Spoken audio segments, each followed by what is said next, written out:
Começa agora o programa Bem Viver, uma prosa sobre saúde, bem-estar, comida e agroecologia. Produção Rádio Brasil de Fato.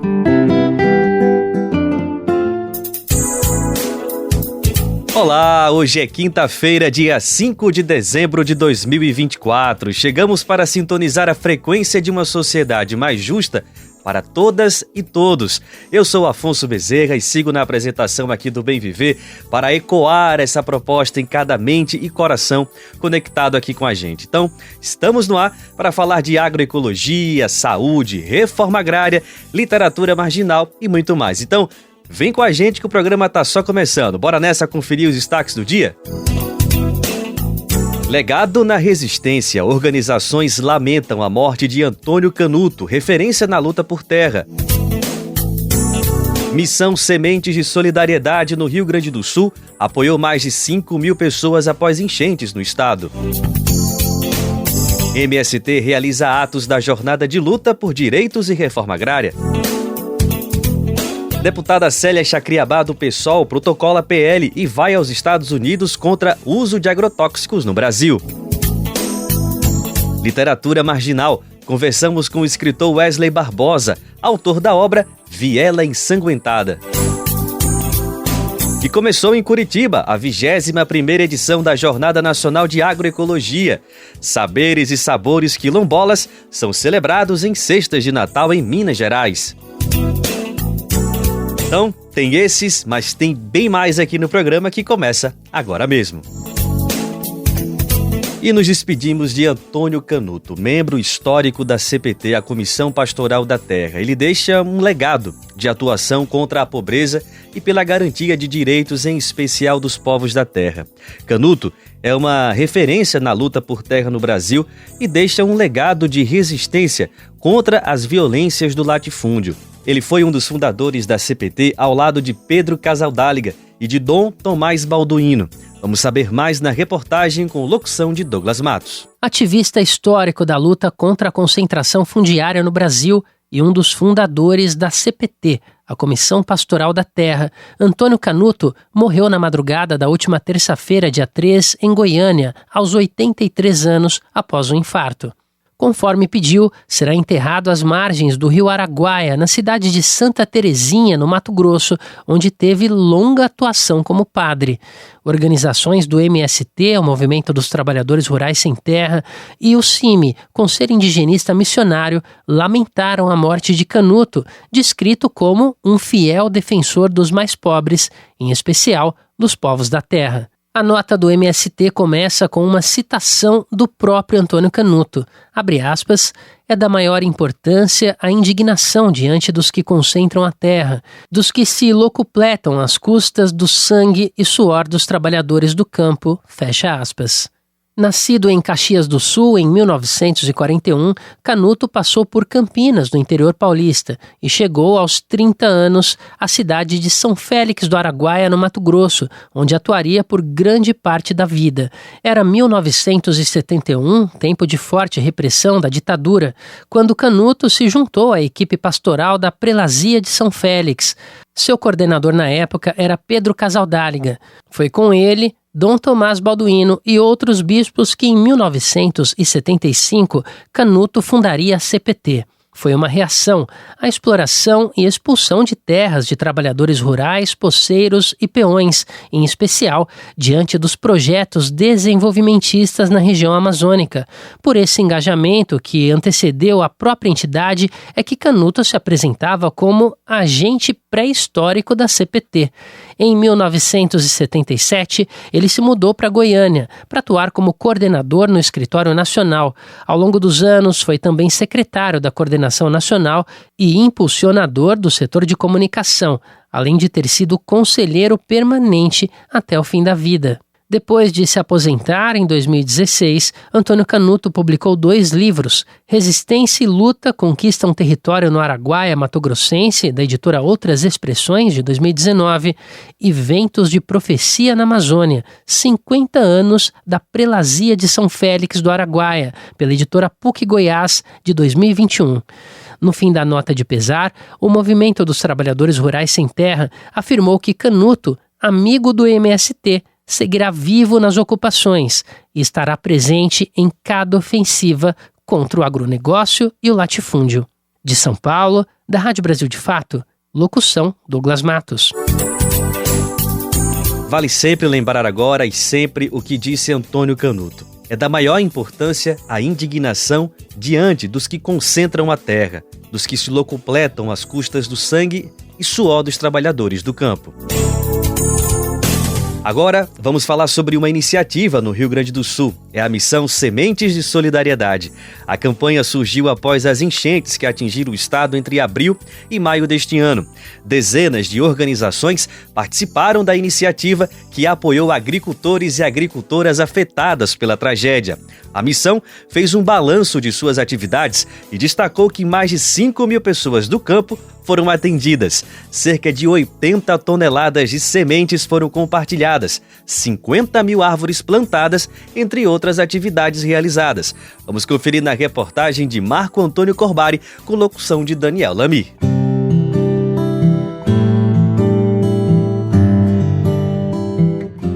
A ação emergencial Sementes de Solidariedade realizou um encontro de prestação de contas no convento franciscano São Boaventura, em Imigrante, no Rio Grande do Sul. A iniciativa é desenvolvida por movimentos sociais, populares e pastorais em socorro a famílias camponesas e agricultoras atingidas pelas enchentes deste ano. Representantes da maior parte das 23 organizações que compõem o coletivo da missão estiveram presentes, juntamente com voluntários e voluntárias. O ato, realizado na última semana de novembro, contou ainda com representantes dos atingidos e atingidas para celebrar os resultados e avaliar até onde será possível chegar. Frei Sérgio Gorgen, diretor do Instituto Cultural Padre Josimo, participou do encontro. Em conversa com a reportagem, ele fez uma análise otimista da missão. A missão Sementes da Solidariedade trouxe e traz o germe da esperança, que inclusive a semente, ela tem dentro dela o germe da vida, que faz com que, uma vez plantada, ela brota, ela cresce, ela se transforma em frutos. Assim também, a organização social, a solidariedade, o abraço, a presença no momento difícil, fez com que esta missão fosse um diferencial importante das famílias que foram duramente atingidas, e que essa missão pôde se constituir num momento forte de reerguimento, reconstrução, esperançar. Frei Sérgio explica que ainda foram realizadas outras ações em paralelo à missão, que garantiram doações de sementes e mudas para indígenas. Entre os povos contemplados estão Caigangue, Terenas, Embiá-Guarani e Guarani-Kaiowá, de alguns territórios de Santa Catarina e do Mato Grosso do Sul. A missão Sementes de Solidariedade conseguiu auxiliar mais de 5 mil famílias em 278 comunidades atingidas, localizadas em 77 municípios. Foram realizadas entregas de kits para a retomada da produção de subsistência, ou seja, produção de alimentos para a família, animais e trocas ou comercialização do excedente. As doações continham sementes de milho, feijão e hortaliças, ramas de mandioca, bem como mudas de árvores frutíferas e nativas e batata doce, entre outros itens. Imagens das roças replantadas depois da tragédia com as sementes da missão têm sido compartilhadas quase todos os dias entre os participantes. Isso como destaca Jacira Ruiz, secretária executiva da Caritas do Rio Grande do Sul. A missão Sementes de Solidariedade nasceu como uma campanha e está se tornando um movimento. Para quem dela participa, a experiência se torna um divisor na vida, porque a realidade vista, vivida e ouvida penetra na consciência e no coração de todos e todas. A dor da Mãe Terra e de quem nela habita nos chama à conversão ecológica para que tenhamos um lugar mais seguro e habitável, bom de se viver para todos e todas. Ao todo, a campanha arrecadou mais de R$1.200.000 por meio de doações recebidas de praticamente todo o território nacional e até do exterior.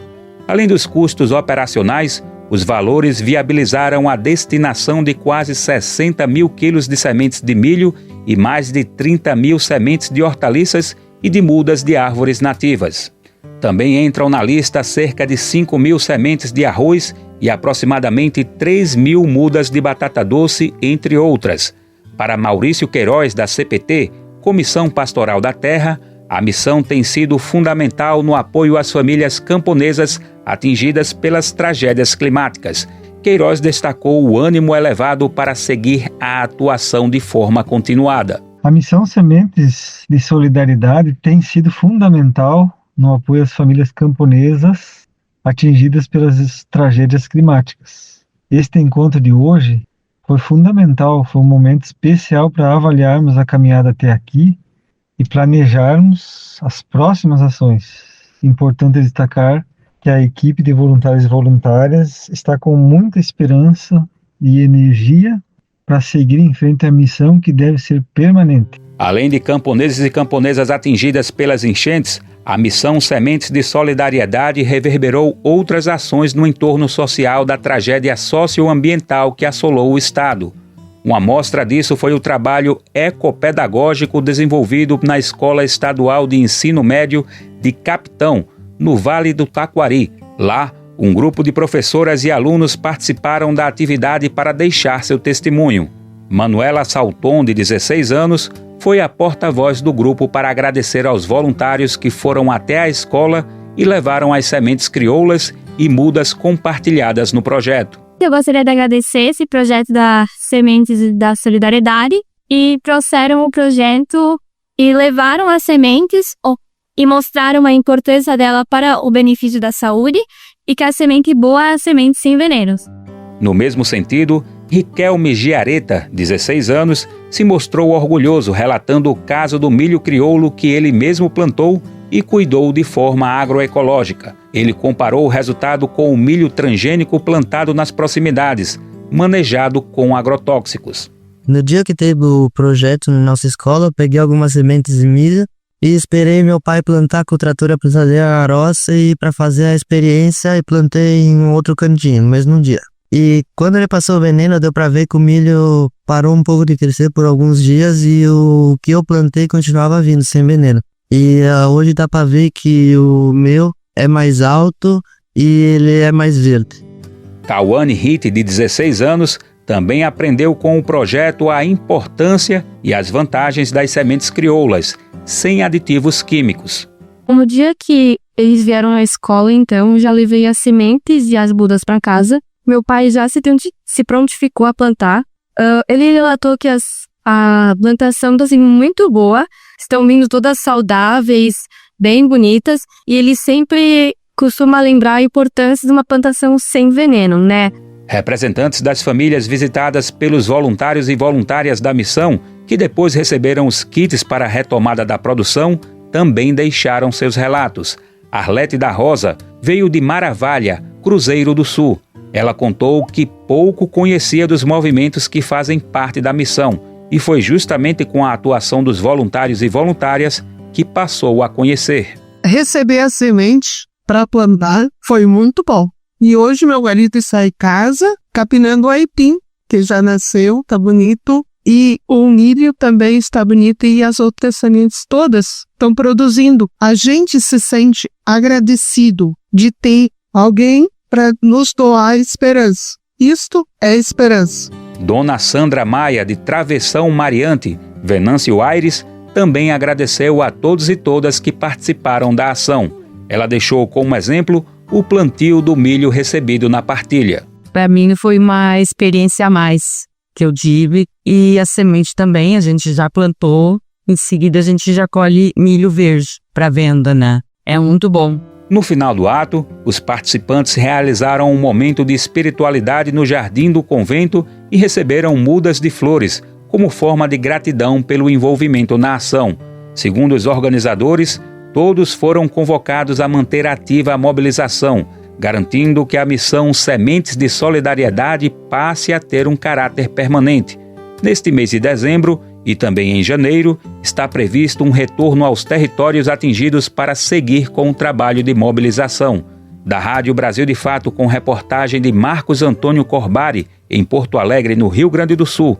Locução Daniel Lamir.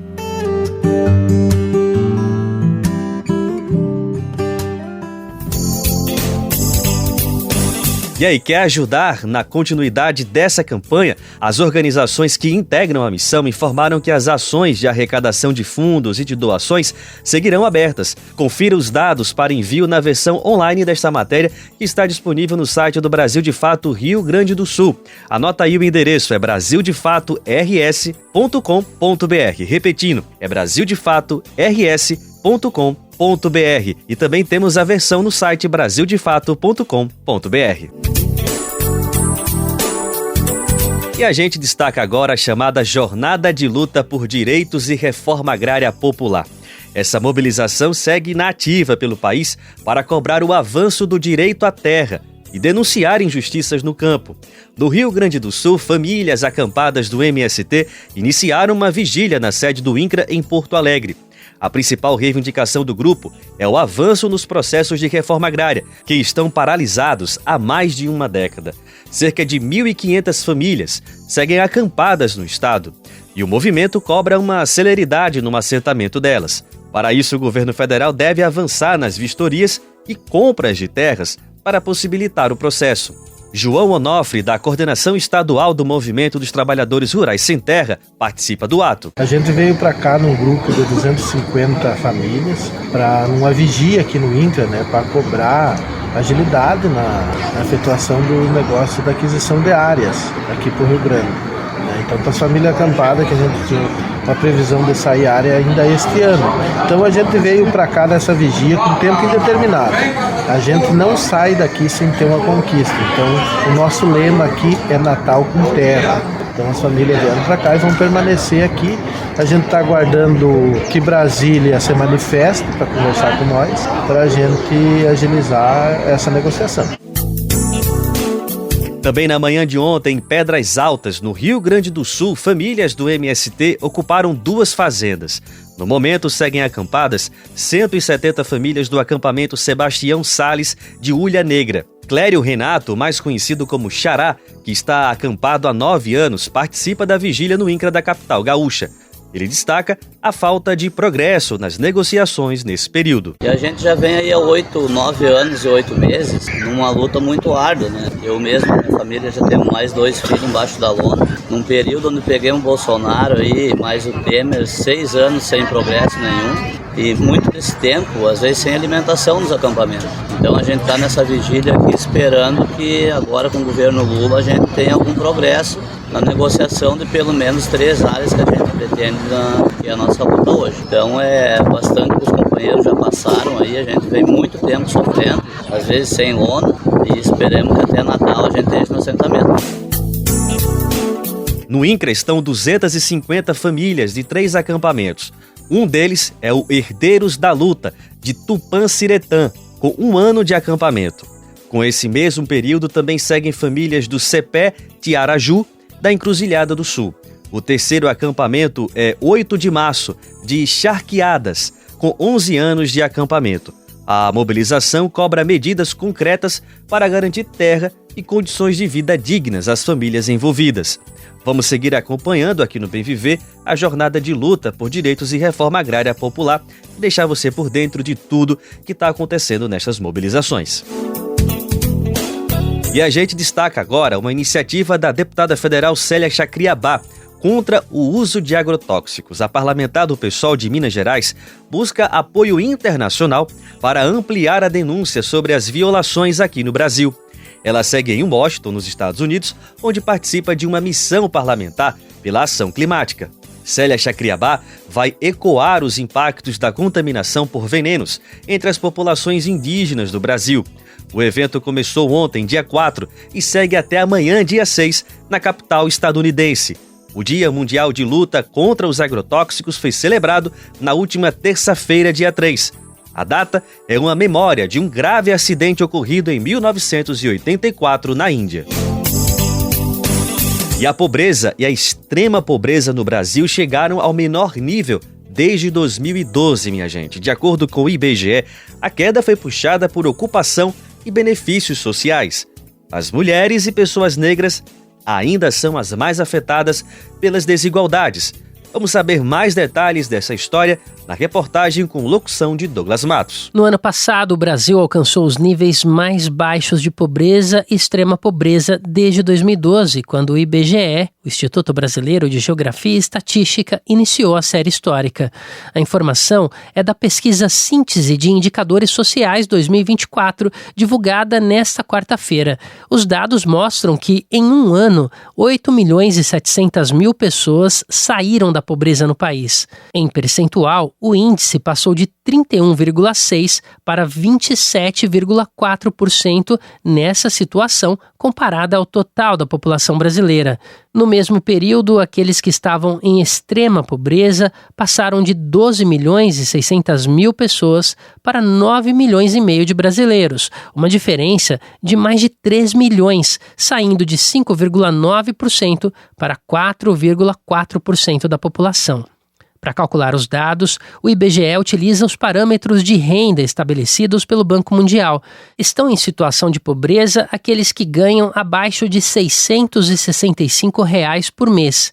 Já para definir quem está em extrema pobreza, o valor é de cerca de R$ 209 por mês. Um dos fatores que levaram ao recuo dos números, principalmente dos dados de extrema pobreza, são os programas sociais do governo federal. Não fossem as políticas sociais, a proporção de pessoas extremamente pobres teria subido de cerca de 4% para mais de 11% do total da população. A taxa de pobres, por sua vez, teria aumentado de cerca de 27,5% para aproximadamente 32,5%. Outro motivo apontado pelo IBGE é o aumento de pessoas ocupadas, com ou sem vínculo empregatício, que também atingiu o maior contingente desde 2012. Em 2022, para se ter uma ideia, eram 97 milhões de pessoas ocupadas. No ano seguinte, 2023, quase 101 milhões. As evoluções, no entanto, não foram as mesmas para os diferentes grupos da sociedade. Os brasileiros das regiões Norte e Nordeste, as mulheres e as pessoas negras ainda são as mais atingidas pelas desigualdades. Os pobres, por exemplo, somam 47% da população do Nordeste e 38,5% do Norte. Nas outras regiões, os índices caem para aproximadamente 18% no Sudeste e no Centro-Oeste e cerca de 15% no Sul. O cenário se repete para os extremamente pobres, 9% no Nordeste, 6% no Norte, 2,5% no Sudeste, 1,8% no Centro-Oeste e 1,7% no Sul. De São Paulo, da Rádio Brasil de Fato, com reportagem de Carolina Oliveira. Locução, Douglas Matos. Pois é, minha gente, os números nunca deixam dúvidas sobre as análises raciais no Brasil, não é verdade? E juntando as informações, os dados e as análises, ninguém pode deixar de valorizar o conhecimento sobre a questão racial no Brasil. Agora a gente compartilha aquela notícia que deixa muita gente, cheia de orgulho. O Bem Viver faz parte de uma rede incrível de parcerias que retransmite o programa por todo o Brasil. Aproveitamos aqui esse momento para mandar aquele abraço carinhoso, especial para todo mundo que faz essa articulação acontecer. É essa corrente que fortalece a comunicação popular no Brasil. E olha, já são quase 500 emissoras espalhadas pelo país que recebem e compartilham as nossas edições diárias. E uma boa notícia é que essa rede pode crescer ainda mais, você pode fazer parte disso. Se você quer fazer parte, se juntar ao nosso time e conduz uma rádio, você dirige uma rádio aí e quer se juntar a essa parceria, é só se cadastrar no nosso site, radiobrasildefato.com.br. E quando você chega lá, clique em Como Ser uma Rádio Parceira. Pronto, tá feita a parceria. E não se esquece, hein? Além de sintonizar nas rádios, você também pode ouvir o Bem Viver nas principais plataformas de podcast. Você pode acompanhar o programa no seu ritmo, a qualquer hora, fazendo aquela faxina, na academia, dando aquela caminhada. É só acessar o site do Brasil de Fato ou procurar no Spotify, Deezer, iTunes e Google Podcasts. E o papo agora é sobre literatura marginal. O nosso amigo Lucas Weber, que está curtindo merecidas férias, mas antes de sair para o descanso, conversou com um escritor de mão cheia. A entrevista é com Wesley Barbosa, e a gente vai ouvir esse papo agora mesmo. Vamos ouvir. E o Bem Viver de hoje tem a alegria de receber o escritor Wesley Barbosa, ele que já tem mais de 16 mil livros vendidos, isso de forma completamente independente, da boca a boca, na mão a mão, nas ruas, nos bares, inclusive pela internet. Esses 16 mil exemplares tratam de algumas publicações que ele tem de contos e inclusive o primeiro romance dele publicado, isso em 2022, Viela Ensanguentada. Esse ano o Wesley estava participando da Flip, a Feira Literária de Paraty, numa parceria inclusive com Pedro Cardoso, um dos amantes, um dos apreciadores da literatura dele, entre outros grandes amigos que ele tem, que ajudam a impulsionar esse escritor de forma independente, que a gente sabe que é uma luta conseguir publicar sem ter aí uma editora aí patrocinando, ajudando. Enfim, a gente vai falar sobre tudo isso e muito mais, mas antes de tudo, Wesley, que alegria tê-lo conosco, obrigado pela disponibilidade para atender aqui o Brasil de Fato, viu, amigo? Eu que agradeço, Lucas, e como ouvinte da Brasil de Fato, para mim é uma grande alegria poder participar e falar um pouco do meu trabalho e também da literatura independente que está sendo produzida na periferia e por inúmeros autores que, mesmo não estando nas livrarias, estão alcançando os leitores. Maravilha. A alegria é toda nossa, ainda mais sabendo aí que já é da casa. Ficamos felizes de saber disso, viu, Wesley? E quero falar justamente sobre esse teu Abre aí, que tu já falou sobre alguns autores que não estão nas livrarias, que não estão publicados, mas estão sendo lidos, né? Eu quero te ouvir um pouquinho sobre isso. Como que é essa tarefa de publicar sem ter uma editora, ainda mais num país como o Brasil, que é tão regrado pelas editoras, né? Parece que o que pode ser lido é o que é publicado por essas empresas. Que a gente fala editora, mas a gente pode chamar de empresa, no final, para as coisas ficarem um pouco mais didáticas, né? Que no final também é o capital que escolhe o que a gente quer ler, mesmo quando a literatura critica justamente esse meio de produção. Conta um pouquinho, então, como que foi alcançar 16 mil livros vendidos em Ascensão, um número que está sendo atualizado aí, sem ter uma editora, Wesley? Então, a princípio, eu fui publicado por uma editora do Capão Redondo, que publicou meu primeiro livro, O Diabo na Mesa dos Fundos, que é uma coletânea de 19 histórias.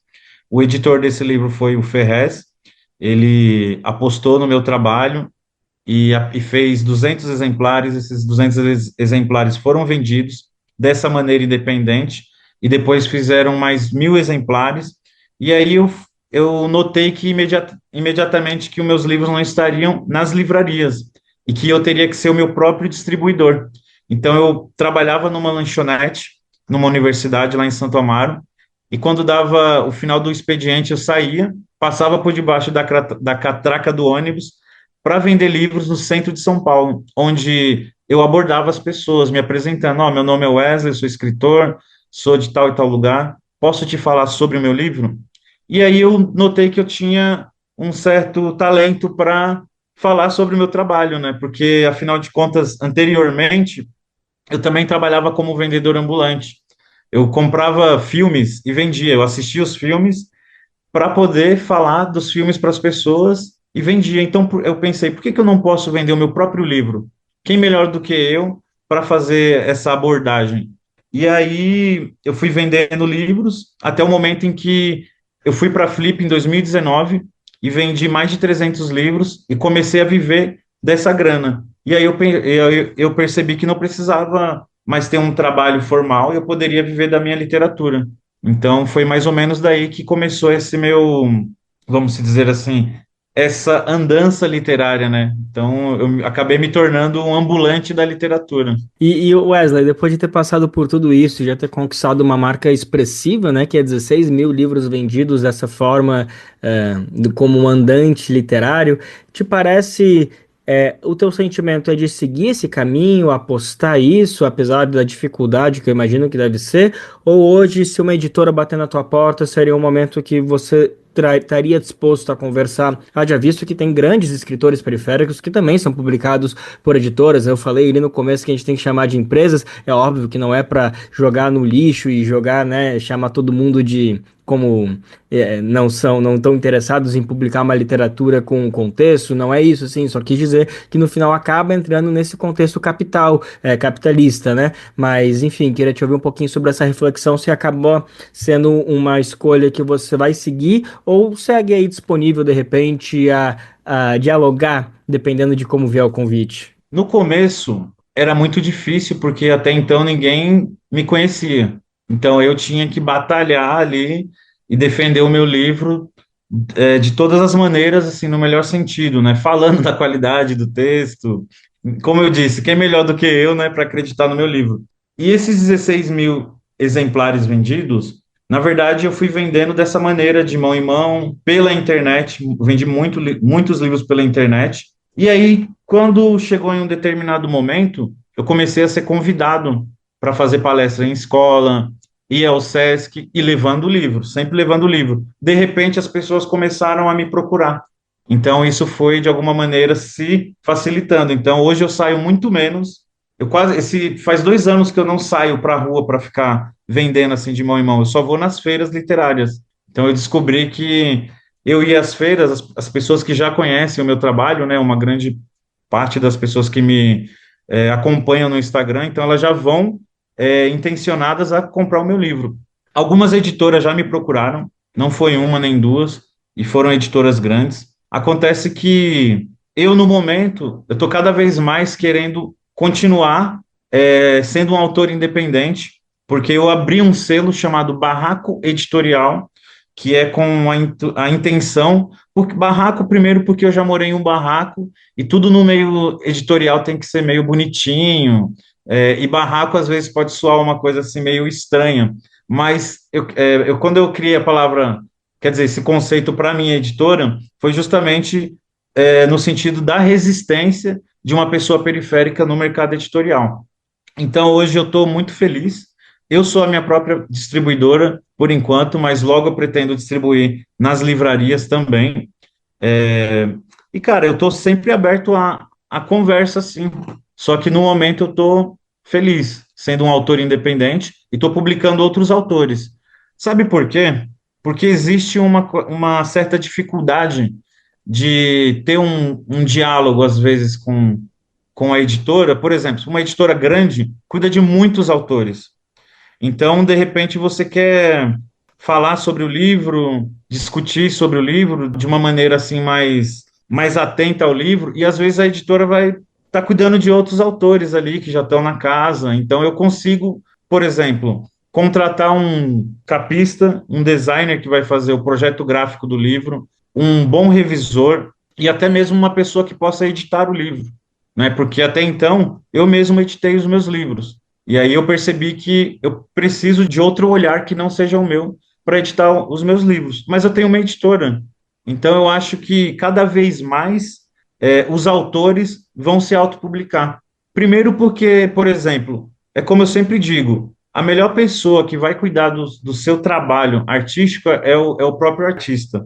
A editora vai fazer, né, uma grande editora vai fazer uma bela distribuição, vai divulgar, mas no meu caso, no momento, eu estou bastante confortável, eu mesmo fazendo pela minha editora. Que legal saber disso, fico feliz que as editoras estão procurando, né? Você, como eu disse, são empresas que sim, estão intencionadas em ajudar que a literatura brasileira avance, mas a gente sabe que tem intenções, que as coisas acontecem a partir de algumas condições, então a gente fica feliz quando vê um artista independente conseguindo prosperar, conseguindo publicar e ainda mais trazer mais gente para entrar nesse barco.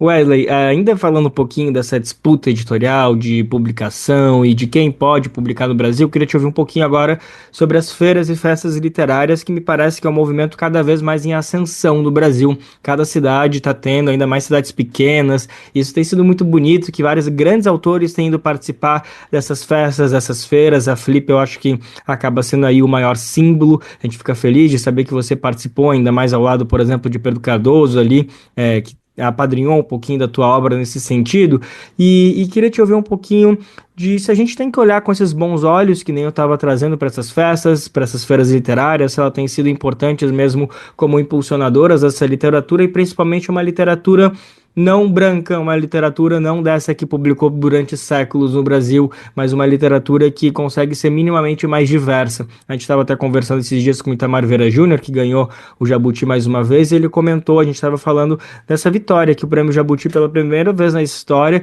conseguiu premiar mais autores negros do que autores brancos, isso num recorte de 5 anos, né, porque ele ganhou 2 vezes, Jefferson Tenório ganhou outra, então num corte de 5 anos, desses últimos 5 anos, teve mais escritores negros negros que escritores brancos.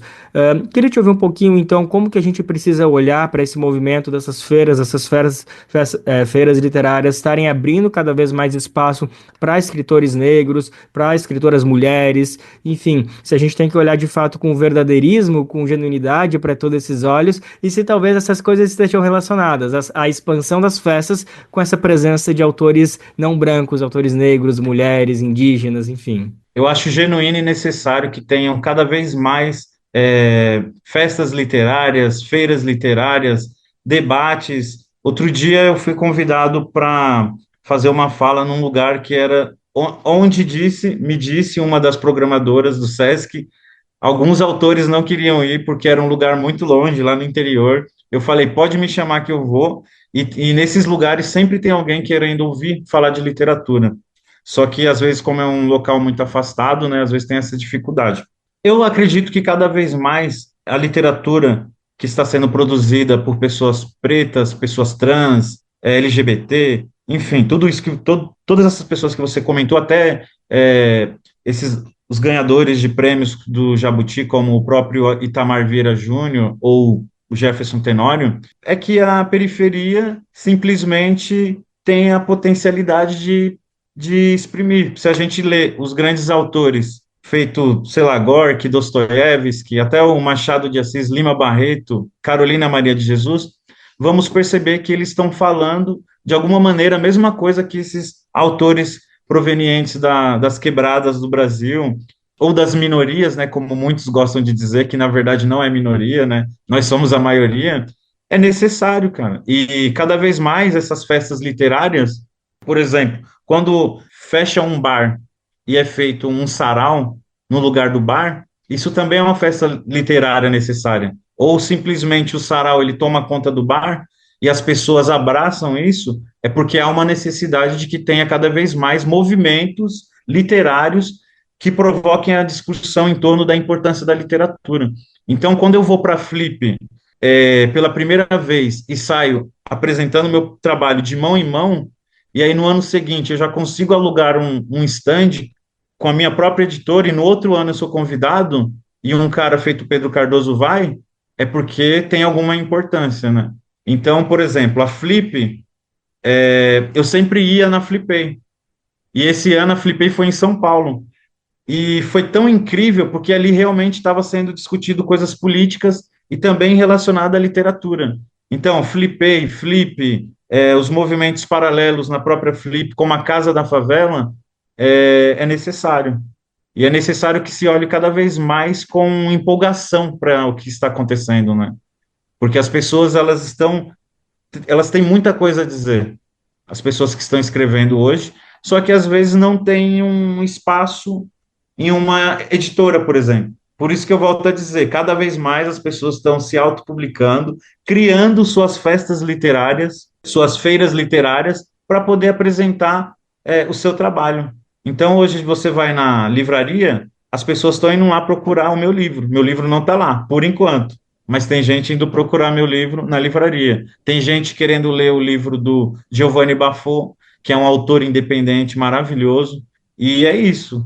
Poderia ficar falando horas sobre a importância das festas literárias, dos movimentos literários. Eu acredito que um autor independente, quando ele está na rua, apresentando para um grupinho universitário que está bebendo ali na mesa, ele está fazendo a sua própria festa literária.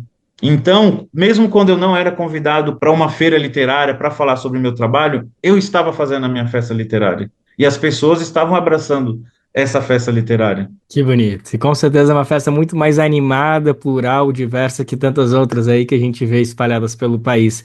Wesley, quero falar um pouquinho agora sobre o desafio da literatura frente a esse avanço, a esse atropelo tecnológico que a gente vive, né? Inclusive o personagem do seu romance, né, Violência Aguentada, que é Mariano, daqui a pouco quero até que você apresente um pouco mais do enredo para todo mundo ouvir, mas já adiantando um pouquinho, que conta sobre esse menino que vive numa periferia brasileira, num contexto de muita violência, e é um apaixonado pela literatura, e é por aí mais ou menos que a história vai sendo puxada e conduzida.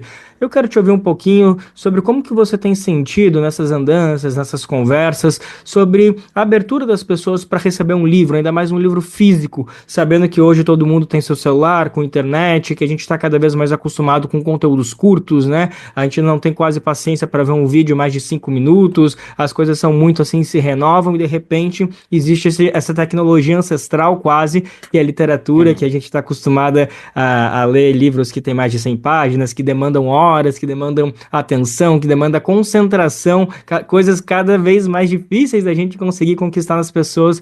Como que você tem encarado esse grande desafio e a tua percepção na realidade, mas também de que maneiras você acredita que a gente precisa conversar com as pessoas e apostar para que a literatura siga permanecendo essa ferramenta importante de comunicação, aprendizado e transformação social, mesmo no mundo cada vez mais digitalizado, virtualizado, inteligentemente artificiado? Essa pergunta é muito incrível porque eu li um dado de que, não sei se é esse o dado, de que mais de 4 milhões de pessoas deixaram de ler. Não sei se está correto, mas era algo em torno disso aí. E justamente devido à tecnologia, né? As pessoas ficam muito tempo nas telas. Eu acredito que as redes sociais vieram para o bem e para o mal. Por exemplo, eu, no meu caso, como eu disse, não estou nas livrarias, mas eu consigo alcançar o cara lá no Ceará, eu consigo alcançar o brasileiro que está lá na Europa, então eu consigo mandar livro para todo o Brasil e fora do Brasil. Agora, esse ano, eu publiquei meu livro, Viela Ensanguentada, ele foi lançado na França, como Rouge Favelas. Então, ele está traduzido e lá ele está nas livrarias, justamente por causa da tecnologia. A editora, ela leu uma matéria minha em algum veículo e me procurou 4 anos atrás. E a gente ficou conversando até que eu escrevi esse livro, mandei para ela, e ela abriu essa editora, e o primeiro livro a ser publicado foi o meu. Então, se não tivesse essa facilidade de poder, né, trocar essas ideias através da rede social, eu não teria a oportunidade de ir para lá no que vem fazer o lançamento, lá em Marseille, na França. Mas também existe a questão de que a tecnologia, ela limita muito, né? A pessoa que vê um story de 10 segundos, ela não vai ficar muito tempo, por exemplo, lendo um livro de 400 páginas. Mas eu tenho a grande felicidade de receber quase todos os dias mensagens de pessoas que nunca haviam lido o livro e leram o meu livro pela primeira vez e pede para eu indicar livros desse mesmo estilo, vamos dizer assim.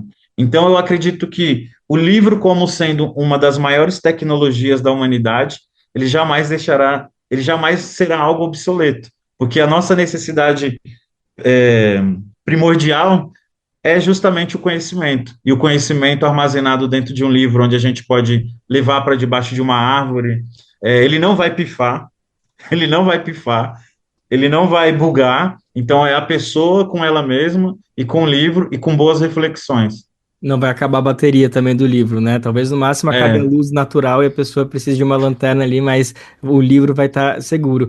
E também, te ouvindo um pouquinho, Wesley, fiquei pensando que essa tecnologia que segue em revolução, segue em adaptação, e essa adaptação, essa revolução, melhor dizendo, não é uma revolução no sentido de, por exemplo, o Kindle, né? O livro digital. Não, a gente está falando que pela primeira vez na história a gente tem escritores periféricos sendo publicados, mulheres negras sendo publicadas. Quantas mulheres negras foram publicadas no Brasil? A gente pode contar nos dedos, se a gente fizer um recorte até o início da década de 90, os anos 2000. É realmente pouquíssimo. E então, pela primeira vez, a gente está tendo pessoas negras, por exemplo, indígenas, sendo publicadas. Isso com certeza vai fazer com que leitores se identifiquem e queiram ler esses livros. Quantas pessoas talvez olhem Dostoiévski, que é um dos grandes, maiores nomes, cânones da publicação do mundo, mas não vão ter interesse porque, poxa, que realidade é essa que eu não consigo me identificar, muito diferente, por exemplo, de Viela Ensanguentada, que infelizmente é uma realidade que afeta muitas pessoas, falando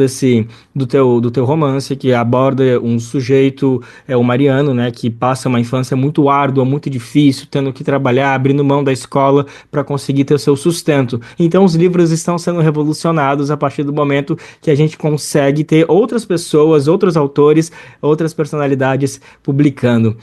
Wesley, nossa conversa está está chegando ao fim, e eu queria então só que tu falasse um pouquinho mais da tua obra, que inclusive foi muito lida nos presídios, nos presídios brasileiros, né? Pelo menos um caso específico. Queria que tu contasse rapidamente essa história pra gente, falasse um pouquinho mais do enredo de Violência Aguentada para convencer mais pessoas a vender, já que tá muita gente nos escutando e esse é teu ganha-pão, é por aí que tu consegue, nessas conversas, nesses encontros inusitados.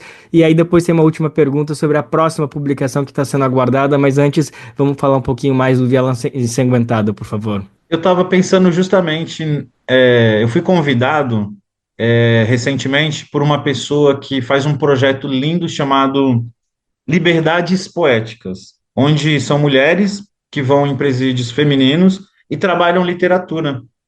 E aí foi comprado 40 exemplares, se eu não me engano, do Viela Ensanguentada, para que essas mulheres privadas de liberdade pudessem ler. E porque, assim, parece que tem uma lei que a cada livro que elas leem tem remissão de pena de 4 dias. Não sei exatamente se está correto isso, mas parece que é por aí. Elas leram o meu livro e eu fui convidado para conversar com elas a respeito. E aí, eu conversando lá, quando estava dando para ir embora, entrou alguém e começou a distribuir Bíblias. E aí, eu estava indo embora, agradeci, e uma delas veio e disse assim: você pode autografar para mim a Bíblia? Aí eu até brinquei, mas eu não sou Deus. Brincadeira, né? E aí ela falou, não, é que eu gostei muito do seu livro e me identifiquei.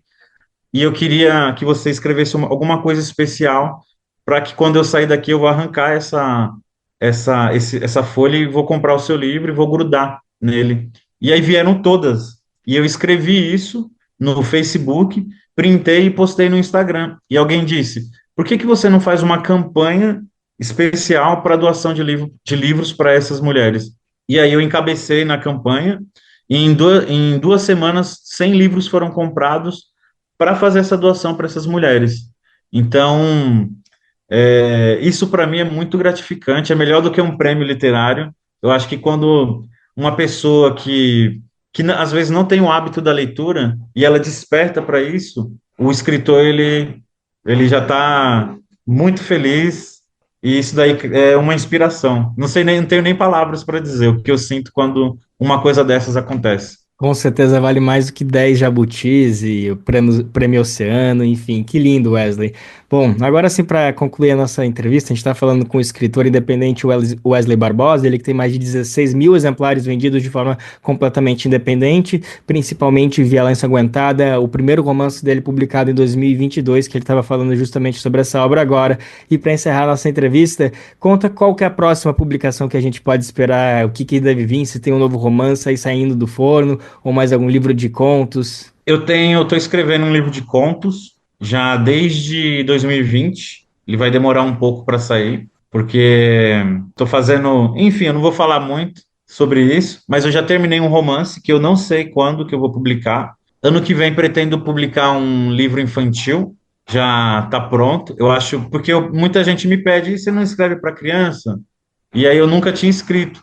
E aí outro dia eu falei, por que não? E aí escrevi lá e já estou planejando isso. E é isso, eu estou sempre escrevendo e as publicações, vou reeditar alguns livros, né, pela minha própria editora, porque eu publicava, por exemplo, O Diabo na Mesa dos Fundos foi publicado pela Selo Povo, que é a editora do Ferrez. Eu vou reeditar pela minha editora. Então, estou fazendo essa transição de alguns livros. Estou publicando outros autores, acabei de publicar o livro da Cíntia Santos, que é Ori, Encontros Mágicos, e também publiquei livro de 2 escritores maravilhosos, da Lena Roque e do Marcelo Ariel, que é Maria Firmina dos Reis Presente. Então, eu estou publicando outros autores, me autopublicando, e quem quiser encontrar algum dos meus livros, é só me chamar lá no Instagram, que é @barbosaescritor. @barbosaescritor. Tá pronto, tá pronto, tá dito. Wesley Barbosa, obrigado mais uma vez pelo papo, viu, amigo? Eu que agradeço, passou muito rápido. Eu acho que a gente poderia aqui ficar conversando durante horas, mas eu agradeço muito pelo espaço, pelo convite. Como eu falei, sou ouvinte da Brasil de Fato, e é um espaço que a gente tem que celebrar, assim como as festas literárias, aquelas festas também que é de um autor só, que ele vai lá e incentivo as pessoas a lerem e muito grato pelo convite. O Brasil de Fato te apresenta integrantes de movimentos populares.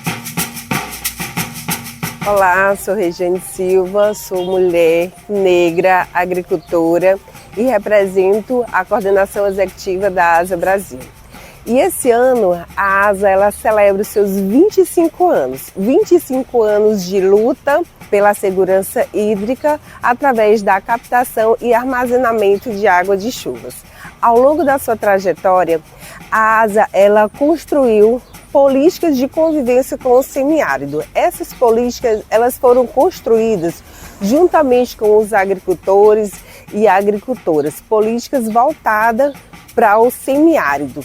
E uma delas, nós temos as tecnologias de produção, que nós temos os quintais produtivos, onde as famílias produzem o seu próprio alimento, alimentos saudáveis, alimentos agroecológicos, e dessa forma elas contribuem também com a sustentabilidade do planeta. E assim, nesses 25 anos, a gente também tem um desafio muito grande, que é lutar pela questão das energias renováveis, para que cada família possa ter uma energia de qualidade em sua casa, cada família ela possa produzir sua própria energia. Então, esse é também uma pauta que a ASA está trazendo nesses 25 anos, para que a gente possa também estar contribuindo para a sustentabilidade do planeta. E aí, vou para vocês acompanharem as nossas ações, sigam-nos nas redes sociais. Para você saber um pouquinho mais sobre o nosso trabalho e atuação, é só acessar nossas redes sociais, @elasnopoderbr. Que papo maravilhoso, hein, gente? Queremos aqui agradecer ao Wesley Barbosa, pela participação, por ter comparecido aqui no nosso programa No Bem Viver, e também ao companheiro Lucas Weber por compartilhar essas palavras e análises aqui com a gente. Valeu, pessoal! Se liga na dica de saúde do Brasil de Fato para você. Olá, meu nome é Calil Marinho, eu falo de São Paulo, eu sou fisioterapeuta pediátrica e hoje eu vim conversar com vocês sobre algo simples, mas que talvez não esteja na rotina de todo mundo. Você sabia que ler para as crianças é uma atividade que traz muitos benefícios? E que também a gente não precisa esperar que a criança saiba ler para iniciar esse hábito com ela? Isso mesmo, o bebê que ainda não nasceu já se beneficia de quando alguém lê para ele bem pertinho da barriga da mãe. Nesse momento ele já começa a reconhecer a voz de quem lê para ele. E para as crianças maiores, mas que ainda não sabem ler ou até mesmo reconhecer letras ou palavras, o momento da leitura estimula a imaginação e a criatividade, além de trabalhar o foco, a atenção e a memória. E claro, aumenta o vocabulário. Presta atenção na expressão das crianças quando elas estão ouvindo uma história. Elas vão demonstrar curiosidade, medo, surpresa, alegria. Isso porque nesse momento elas estão aprendendo a lidar com as próprias emoções. E por último, mas talvez o mais importante, o momento da leitura aumenta muito o vínculo de quem lê com a criança. Então colocar esse hábito na rotina da sua casa vai fazer muito bem para as crianças, mas também para os adultos. Até mais! E agora a gente compartilha um recado, na verdade um bilhete sonoro do coração, feito por toda a equipe do Brasil de Fato. Não esquece, tá? É que a gente precisa da sua colaboração para continuar produzindo conteúdos de qualidade com todo o rigor jornalístico que você já conhece e confia. O nosso trabalho é e sempre será trazer a visão popular dos fatos, tanto no Brasil quanto no mundo. E você pode ajudar através do nosso Apoia-se, contribuindo com o valor que você puder, estiver ao seu alcance. Assim você se junta a quem luta contra a desinformação e constrói um futuro melhor para todos e todas. E aí? Bora nessa? É super fácil, acessa aí apoia-se/Brasil de Fato. O link também está na descrição deste episódio, nas principais plataformas de podcast. Estamos contando com você, dá essa forcinha aí pro Brasil de Fato. E agora a gente fala sobre a jornada de agroecologia que começou nesta quarta-feira, dia 4, em Curitiba, no Paraná. Essa 21ª edição do evento está sendo realizada na Universidade Federal do Paraná. A proposta é criar um espaço de diálogo entre ciência, saberes tradicionais e a luta popular. A programação segue até o dia 8 de dezembro, ou seja, no próximo domingo, hein? Elas seguem no Centro Politécnico da Universidade Federal do Paraná. Esta é a primeira vez que a centenária instituição abrirá os portões do seu maior campus. A organização do evento destaca que a formação reforça uma perspectiva de diálogo, de conversações entre a população. A ideia de que é possível organizar a luta popular com formação intelectual da militância. 23 anos depois do seu início, lá em 2001, a jornada propõe também a denúncia do agronegócio e da concentração fundiária.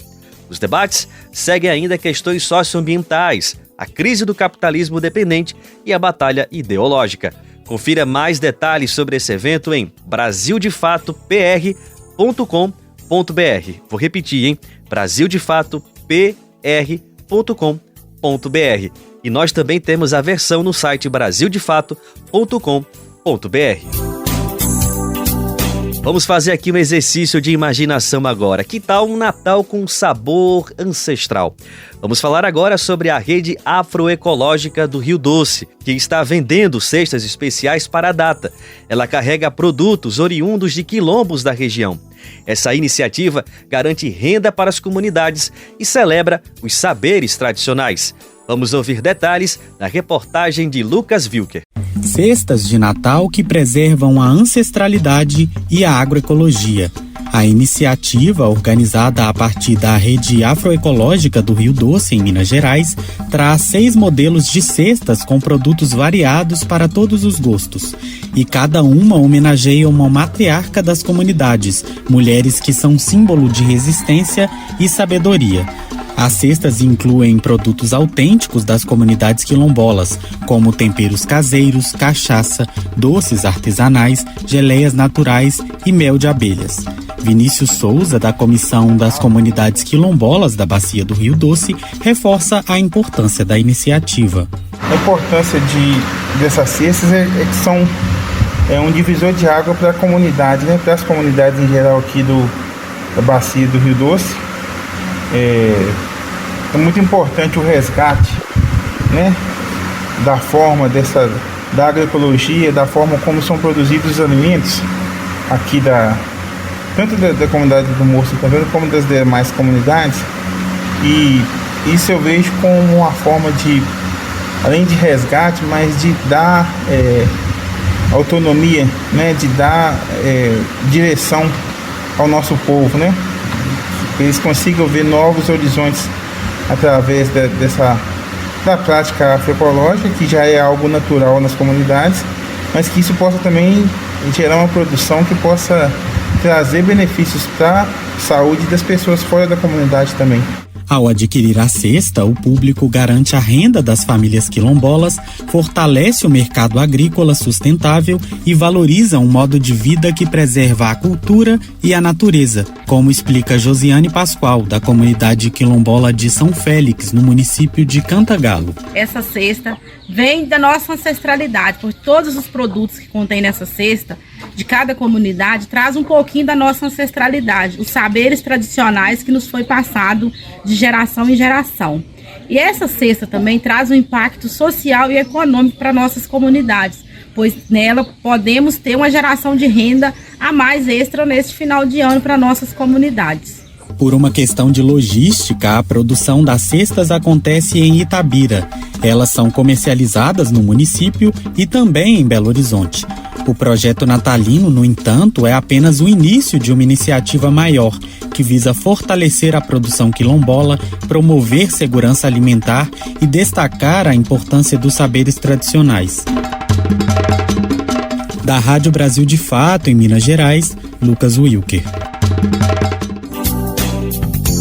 E essas cestas agroecológicas são exemplos de sustentabilidade ambiental e preservação cultural. Mais que alimentos saudáveis, minha gente, elas carregam ancestralidade e proposta de segurança e soberania alimentar. E a edição do Bem Viver desta quinta-feira fica por aqui.